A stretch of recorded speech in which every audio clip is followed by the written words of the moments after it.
నమస్కారం.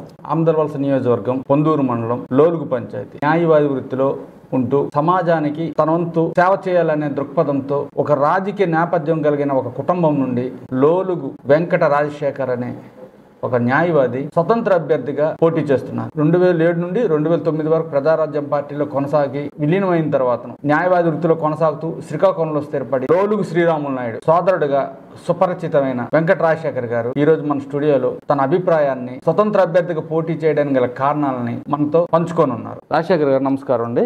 నమస్కారం. ఆమదలవలస నియోజకవర్గంలో పొందూరు మండలం ఒక ప్రత్యేకత ఉంది. అందులో లోలుగు గ్రామం. ఆ లోలుగు గ్రామంలో రాజకీయంగా చైతన్యవంతమైన అనేక కుటుంబాలు ఉన్నాయి.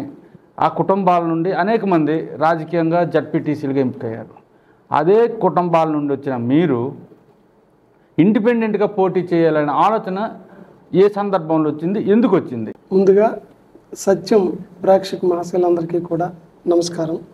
ఇండిపెండెంట్గా పోటీ చేయాలి అనేది నేను రీసెంట్గా తీసుకునే డెసిషన్ అండి. అది ఎందుకంటే ఎన్నికలు సమీపిస్తున్న వేళ ఇటు వైసీపీ అటు టీడీపీ ఈ రెండు పార్టీల్లో ఉన్నటువంటి ప్రధానమైనటువంటి నాయకులు ఇద్దరు తాలూకా వ్యవహార శైలి వల్ల లక్షల మంది చాలా వరకు ఇబ్బంది పడుతున్నారు. నేనేమనుకున్నానంటే చాలా వరకు నియోజకవర్గంలో ఓపెన్గానే బయట మాట్లాడేవారు. వీళ్ళిద్దరూ కూడా కొల్యూటెడ్ పాలిటిక్స్ చేస్తున్నారు, ఒకరిని అనుసరించి ఇంకొకరు చేసుకుంటున్నారు, ప్రజల పక్షాన్ని ఎవరు నిలబడట్లేదు, ప్రజలకి వీళ్ళిద్దరి వల్ల కూడా మేలు లేదు, ఇద్దరూ బాగుపడుతున్నారు, ప్రజల్ని నష్టపెడుతున్నారు అనేది నియోజకవర్గం మొత్తం వినిపిస్తున్న మాట. నేను థర్డ్ ఆల్టర్నేటివ్ ఎవరైనా వస్తారేమో అని చెప్పి వెయిట్ చేశాను. సో ఎవరూ రావట్లేదు, ఒక వాణి జనాల్లోకి తీసుకెళ్లాలని చెప్పేసి నేనేంటంటే ఈ ఇండిపెండెంట్గా వేద్దాము, ప్రజల పక్షాన్ని నిలబడడానికి వాళ్ళకి ఒక ఆప్షన్ ఇద్దాము అని చెప్పేసి నేను ఇండిపెండెంట్గా. అంటే మీరు మీ సోదరుడు ఎవరైతే శ్రీరాములు నాయుడు గారు ఉన్నారో సీతారాం గారితో ట్రావెల్ అవుతున్నారు, వాళ్ళ సోదరుడుగా మీరు ఇండిపెండెంట్గా పోటీ చేయడం మీ ఉద్దేశం అయితే ఏదైతే నియోజకవర్గం ప్రజలు ఉన్నారో వాళ్ళు అనుకూలంగా మిమ్మల్ని అనుకూలంగా ఓటేస్తారా లేకపోతే వ్యతిరేకిస్తారా అనేది ఆ వాటర్లకు విడిచిపెట్టేది. ఈ 5 సంవత్సరాలుగా మీరు ఈ వైఎస్ఆర్ కాంగ్రెస్ పార్టీకి సంబంధించిన పరిపాలన చూశారు. ఏదైతే సీతారాం స్పీకర్గా ఆ నియోజకవర్గ ఎమ్మెల్యేగా మీ గ్రామాల్లో తిరిగేటప్పుడు ఏమైనా ఇబ్బందులు ఉంటే లేదంటే ప్రతిపక్ష నాయకుడిగా ఆ సమస్యలపైన పోరాటం చేసిన ఇద్దరు ఉన్నారు. ఎవరైతే కోన రవి గారు టీడీపీ అభ్యర్థి, వైసీపీ అభ్యర్థి తమ్మినేని సీతారాం గారు ఉన్నారు. ఆ సందర్భంలో మీరు ఎందుకు ఈ అంశాలను లేవనెత్తలేదు?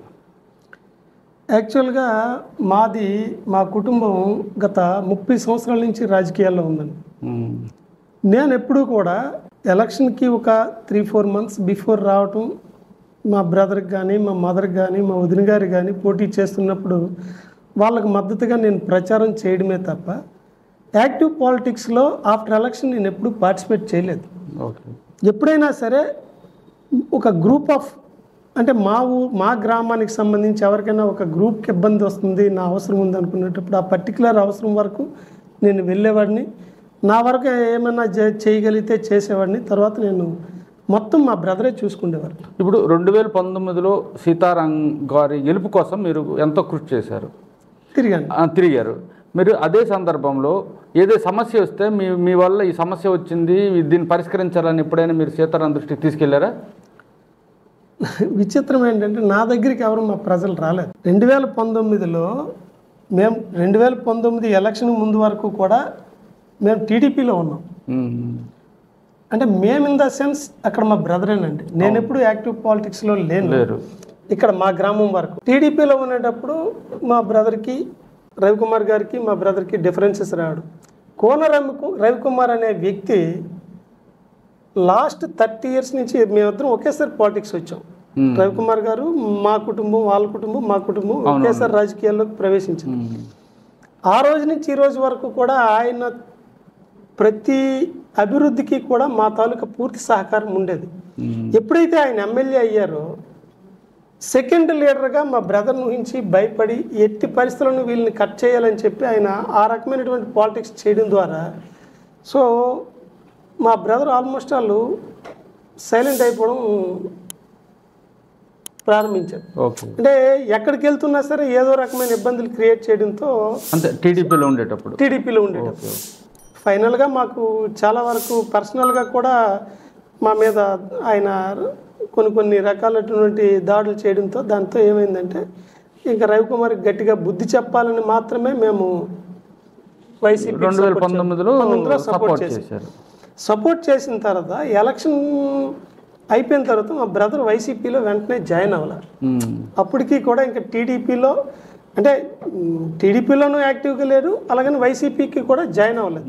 ఒక 2 years మౌనం పాటించారు. సో ఈ గ్యాప్లో ఏమైందంటే మరి మేము అడ్వాన్స్ అవ్వలేకపోయాను.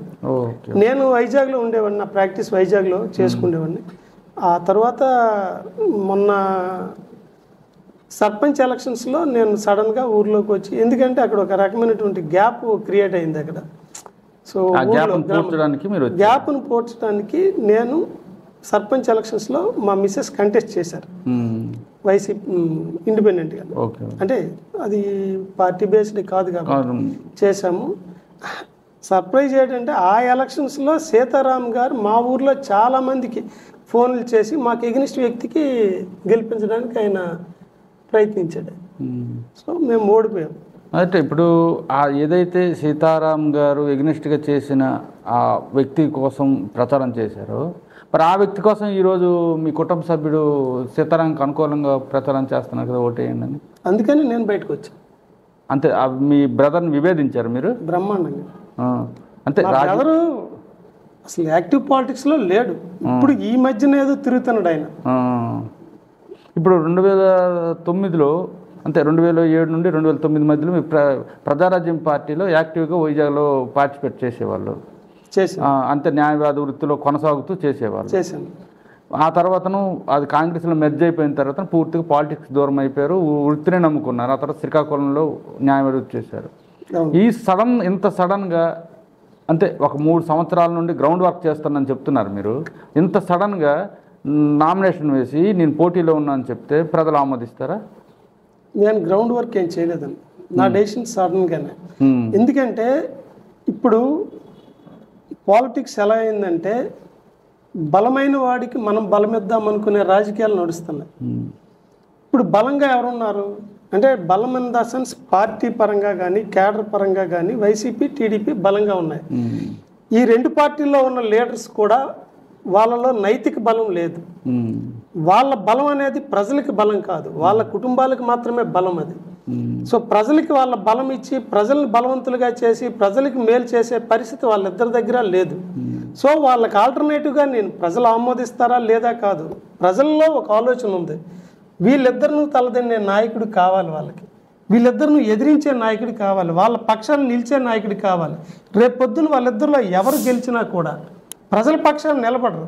ఇప్పుడు 2014 నుంచి 19 వరకు సీతారాం గారు ఎమ్మెల్యేగా రవికుమార్ ఎమ్మెల్యేగా చేశారు. ఆ టైంలో రవికుమార్ చేస్తున్నటువంటి దోపిడీ కానీ అన్యాయాలు కానీ అవినీతిని కానీ దౌర్జన్యాలను కానీ సీతారాం గారు ఏ ఒక్కటి కూడా ఆపలేదు ఆయన. సో ఆయన షేర్ ఆయన తీసుకొని ఏదో తూతూ మంత్రంగా ప్రెస్ మీట్లు పెట్టి పడుకుంటుపోయారు ఆయన. అలాగే ఇప్పుడు 2019 నుంచి 24 వరకు సీతారాం గారు చేసిన ఏవి కూడా రవికుమార్ గారు ఎక్కడా కూడా ఆపిన ప్రశ్న లేదు. ఒక ₹1 అవినీతిని క్వశ్చన్ చేయలేదు. ₹1 అభివృద్ధిని కూడా ఆయన ప్రోత్సహించింది లేదు, ఆ రకంగా ముందుకు తీసుకెళ్ళింది లేదు. రేపొద్దున మళ్ళీ వీళ్ళిద్దరిలో ఎవరు గెలిచినా కూడా వాళ్ళు జస్ట్ వాళ్ళు స్లీపింగ్ పార్ట్నర్ అవుతారు పాలిటిక్స్లో, అంటే పవర్లో. ఈ ఎన్నికల్లో ఏ మేరకు మీరు ప్రభావితం చేయగలరు? అది ఏ మేరకు అనేది కాదండి. నేను ముందు నుంచి చెప్తున్నాను, నేను ఫోకస్ కోసం మాత్రమే ఈ ఎలక్షన్లో కంటెస్ట్ చేస్తాను. రానున్న 5 ఏళ్ళు కూడా తీవ్ర స్థాయిలో వాళ్ళ ప్రతి అవినీతి దగ్గర నా పోరాటం ఉంటుంది. వాళ్ళు చేసే ప్రతి అక్రమం దగ్గర నేను ఎదురుగా నిలబడి వాళ్ళని ఆపడానికి ప్రయత్నిస్తాను నేను. సో ఆ రకంగా జర్నీ అనేది కంటిన్యూగా 5 years వెళ్తుంది. అయితే మీ పోరాటానికి మీ కుటుంబ సభ్యులు సంపూర్ణ మద్దతు ఇవ్వగలరా? కుటుంబ సభ్యులు అంటే నేను, నా భార్య, నా పిల్లలు, వాళ్ళు నాకు ఇస్తారు. మా అన్నయ్య ఆయన వైసీపీలో ఇప్పుడు యాక్టివ్. ఇప్పుడు రీసెంట్గా ఈ 15 days నుంచి కూడా వైసీపీకి సీతారాం గారికి సపోర్ట్ చేయమని చెప్పి యాక్టివ్. ఆయన పర్పస్ ఏంటో, ఆయన ఎందుకు అలా చేస్తున్నాడు అనేది నాకు తెలియదు. లాస్ట్ 5 years లో కూడా ఏ రోజు ఏ పరిస్థితిలో కూడా ఆయన బయటికి రాలేదు, ఈ 19 to 24 వరకు కూడా. ఇప్పుడు ఆయన తిరుగుతున్నాడు. సో అది నేను ఆయన విజ్ఞతకి వదిలేస్తున్నాను. అంటే పొందూరు మండలం సంబంధించి వైసీపీ టికెట్ రాలేదని సుభార్ గాంధీ గారు ఇండిపెండెంట్ అభ్యర్థిగా పోటీ చేస్తున్నారు. మీరు ఈ 2 కుటుంబాలకి వ్యతిరేకంగా ఒక ప్రజలను చైతన్యవంతం చేసి ఒక సామాజిక మార్పు తేవాలని మీరు పోటీ చేస్తున్నారు. అయితే ఎంతవరకు మీరు అధికార పార్టీని కానీ ప్రతిపక్ష పార్టీకి కానీ ప్రభావితం చేయడానికి అవకాశం ఉంటుంది? ప్రభావితం ఏం లేదండి. ఇక్కడ మీకు ఆమదాల వలస రోడ్డు తీసుకోండి. మొన్న వాకల వలసలో జరిగినటువంటి ఒక ప్రమాదం, ఒక వ్యక్తి చనిపోతే గ్రామం మొత్తం రోడ్డు మీదకి వచ్చింది. ఈరోజు రిపేర్లు స్టార్ట్ చేశారు. పోరాటం ఉంటే అక్కడ మార్పు అనేది జరుగుతుంది, అభివృద్ధి అనేది జస్ట్ ఒక ఆలోచన పడుతుంది అక్కడ. సో రేపు పొద్దున్న ఎలక్షన్ అనేది నథింగ్. నాకు ఎన్ని ఓట్లు వస్తాయి, 10 వస్తాయా, 5 వస్తాయా, 2 వస్తాయి, నాకు అనవసరం. నేను జనాల్లోకి వెళ్తున్నాను, వీళ్ళకి ఎగ్నిస్ట్గా నేను ఉన్నాను అనేది ఒక మెసేజ్ చెప్తున్నాను వాళ్ళకి. వాళ్ళు జస్ట్ వింటున్నారు, ఎవరు నా వెనక రావట్లేదు. ఇప్పుడు వాళ్ళకి కూడా ఎలక్షన్లో రావడం అనేది చాలా రిస్కీ గేమ్ వాళ్ళకి. సో నేను ఎవరిని కూడా నా వెనక తిరగమని కూడా నేను ప్రాబ్లం చేయట్లేదు, ఎవరిని ఫోర్స్ చేయట్లేదు. నేను వస్తున్నాను, మీకు నన్ను నమ్మితే, నాకు సహకరిస్తే మీ గ్రామంలో, మీ కుటుంబంలో ఒక్కోటి వేయమని నేను అడుగుతున్నాను. మీ పార్టీలకు వేసుకోండి, వీలైతే నాకు ఒక ఓటు వేయండి, అయిపోయినా పర్వాలేదు. రేపు మీ సమస్య అంటే నన్ను పిలవండి, నేనంటూ ఒకడు ఉన్నాను. వాళ్ళిద్దరూ మీకు మేలు చేయనప్పుడు నన్ను కన్సల్ట్ చేయండి, నేను వచ్చి మీ సమస్యను పరిష్కరించడానికి నా వైపు ప్రయత్నం నేను చేస్తానని చెప్తాను. ఇప్పుడు నియోజకవర్గంలో ఏ సమస్యలను ప్రధానంగా మీరు గుర్తించగలిగారు? ఎంప్లాయ్మెంట్.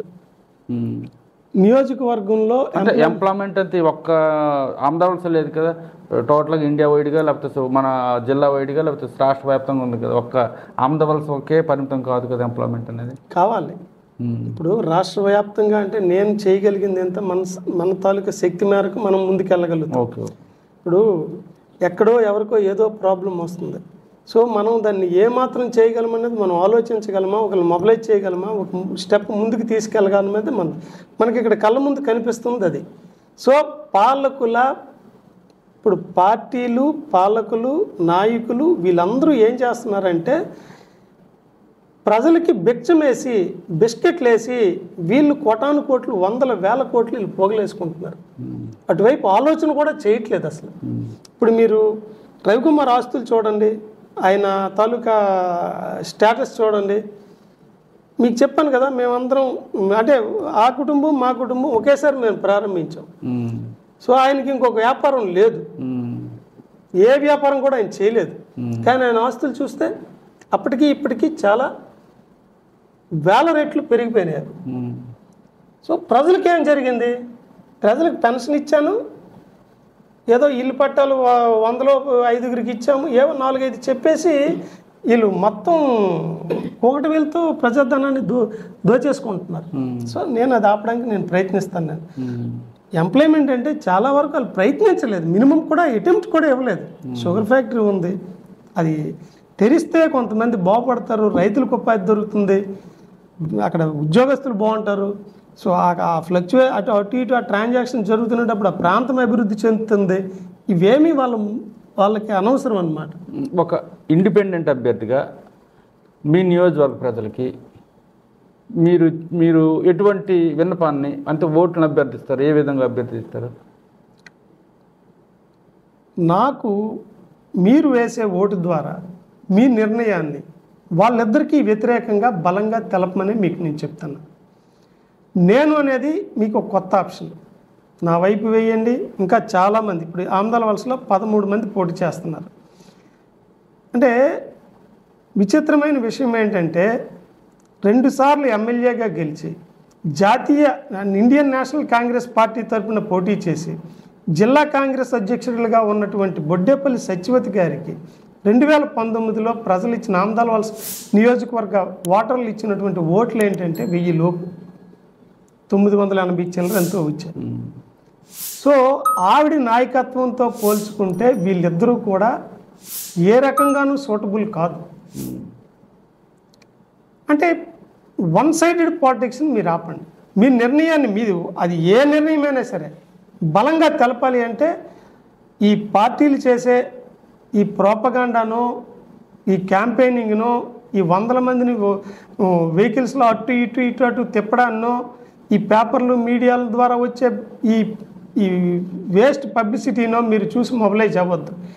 మీ ఇంటికి ఏం జరుగుతుంది, ఎవరు చేయగలుగుతున్నారు, అది మీకు సంతృప్తిగా ఉందా లేదా, ఆ నాయకుడు ఆ పార్టీ మీరు పూర్తిగా విశ్వసిస్తున్నారా లేదా, వీళ్ళని కొట్టడానికి వాళ్ళని కొట్టడానికి వీళ్ళని మీరు కత్తిలిస్తే ఇద్దరు కలిసి మిమ్మల్ని పొడుస్తారు. వాళ్ళు సేఫ్గానే ఉంటారు. కానీ అధికారం ఇచ్చేటప్పుడు ఒక ఓటు వేసేటప్పుడు అది పనికి వస్తుందా పనికిరాదా కాదు. మీ నిర్ణయం బలంగా తెలపాలి అంటే మీరు ఎటువైపు ఉన్నారు, అది మీకు ఉపయోగపడుతుందా లేదా. మీ వ్యతిరేకత ఉంటే వ్యతిరేకంగానే వేయండి. వాళ్ళకంటే వీళ్ళు కొంచెం మంచి, వీళ్ళకంటే వాళ్ళు కొంచెం మంచి, ఇద్దరు దొంగలే. ఇద్దరికి వ్యతిరేకంగా ఓట్ చేయమని చెప్తున్నాను. ఇప్పుడు ఎన్నికలు అనేవి చాలా ఖరీదైన పరిస్థితి మారిపోయింది. ఇంత ఖరీదైన ఎన్నికల ఖర్చుని భరించి మీరు ఇండిపెండెంట్గా ఆఖరి వరకు నిలబడగలరా? ఆల్మోస్ట్ వచ్చేసాం కదండి. ఖర్చు ఏం లేదు. నాకు రోజుకి ఖర్చు అయితే 2 నుంచి 3 వేలు ఖర్చు అవుతుంది. నేను నా కారు, అందులో ఆయిల్, ఒక 3-4 ఫ్రెండ్స్, వాళ్ళకి భోజనాలు, అయిపోయింది ఖర్చు. ఇంకంతకు మించి నేనేం పెట్టట్లేదు కూడా. రీసెంట్గా ఒక 4-5 ఆటోలు పెట్టి కొంచెం ఎలక్షన్ అనేది ఖరీదైన వస్తువుగా ఒక వ్యాపారంగా తయారైపోయింది. ఇటు కోట్లు కుమ్మరించకపోతే ఓట్లు వచ్చే పరిస్థితి లేదు. ఇలాంటి సందర్భంలో మీలాంటి వ్యక్తి వచ్చి అవినీతిని వ్యతిరేకంగా నిజాయితీకి ఓటు వేయండి అని చెప్తే ఓటర్లు ప్రభావితమయ్యే అవకాశం ఉంటుంది. ఇక్కడ నేను వచ్చేది ఓట్ల కోసం కాదు, పదవి కోసం కూడా కాదు.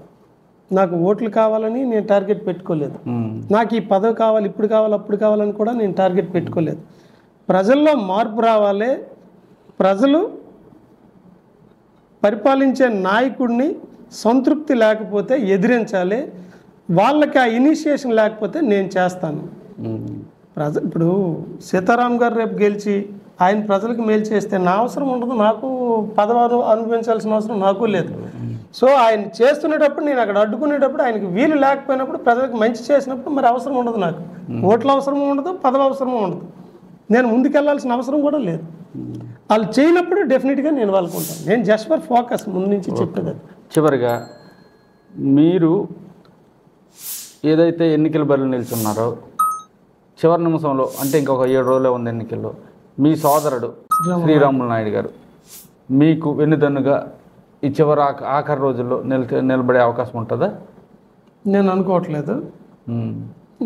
ఇప్పుడు నాకు ముందు నుంచి నేను ఒకటే సార్, మనం ఒక థీమ్ని తీసుకెళ్తున్నాను. దానికి కలిసి వచ్చే వాళ్ళు కలిసి వస్తారు, కలిసి రాని వాళ్ళు కలిసి రారు.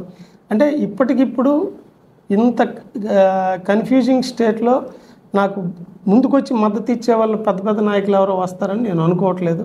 బట్ భవిష్యత్తులో నేను ఒక బలమైన శక్తిగా మారుతాను.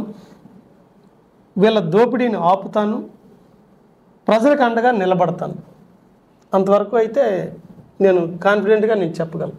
ఓకే సార్, మా సత్యం స్టూడియోకి వచ్చి మీ అభిప్రాయాన్ని తెలియజేసినందుకు ఆల్ ద బెస్ట్. ఎన్నికల తర్వాత మళ్ళీ ఒకసారి మీట్ అయ్యి మీ అభిప్రాయాన్ని మళ్ళీ మా సత్యం టీవీ ద్వారా పంచుకుందరు. కానీ థ్యాంక్ యూ. నమస్తే సార్. నమస్తే.